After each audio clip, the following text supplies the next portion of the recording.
Prince Siddhartha was the prince of the kingdom of Kapilavastu in India, the one who would later become the Buddha, Shakyamuni. It is said that when he was born, a wise hermit predicted that if the prince stayed in the palace, he would become a great king. But if he left home to seek the truth, he would become a Buddha and awaken to the nature of life. His father, King Suddhodana, was deeply afraid that his son would choose the life of a monk. The king wanted him to inherit the throne and continue the royal lineage. To keep the prince content, he ordered the construction of several magnificent palaces so that Siddhartha could live comfortably in every season. The palaces were filled with gardens, music, and attendants who surrounded him with pleasure and beauty, hoping he would never think about the world beyond the palace walls. But Prince Siddhartha was gentle and kind by nature. He was not interested in pleasure or luxury. Often he wondered about the meaning of life and what the world outside the palace was really like. One day he asked to go out and see the city. Fearing that his son might encounter suffering and develop the wish to leave home, the king ordered the streets to be cleaned and decorated so that only joy and prosperity would be seen. Yet destiny had its own plan.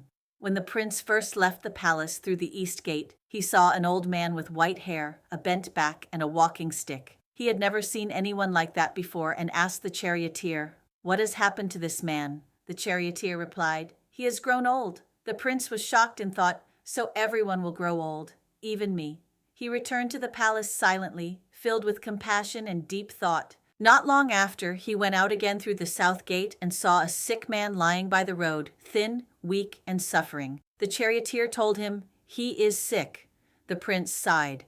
Having a body means facing illness. No one in this world can escape pain. Later, the prince went out through the west gate and saw people carrying a body wrapped in cloth. The family was weeping bitterly. "What is that?" the prince asked.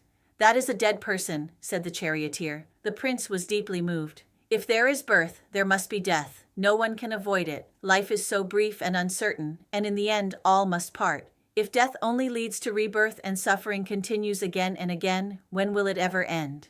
Finally, the prince left through the north gate and met a monk dressed simply, walking calmly and peacefully. The charioteer explained, "He is a monk who has left home to cultivate a pure heart and help all beings find freedom from suffering." The prince rejoiced and said, "This is the true peace I have been seeking." From that moment, he resolved to leave home and search for the path that could free all beings from aging, sickness, and death. Late that night, the prince went to see his father. The king, filled with sorrow, begged him to stay. "My son, if you do not leave, I will grant you anything you wish." The prince replied, "Father, I have only 4 wishes: to be free from aging, free from sickness, free from death, and free from separation. If you can give me these 4 things, I will stay." The king sighed. No one in the world can grant those wishes. The prince then understood that only through spiritual practice could one find true peace and freedom. That night, while everyone in the palace slept, the prince asked his charioteer, Channa, to prepare his white horse. Protected by the gods, the city gates opened silently on their own. The prince rode out into the night. At dawn, he removed his royal garments and handed them to Channa, saying, "Take these back to my parents. Tell them I will surely attain enlightenment and return to repay their kindness."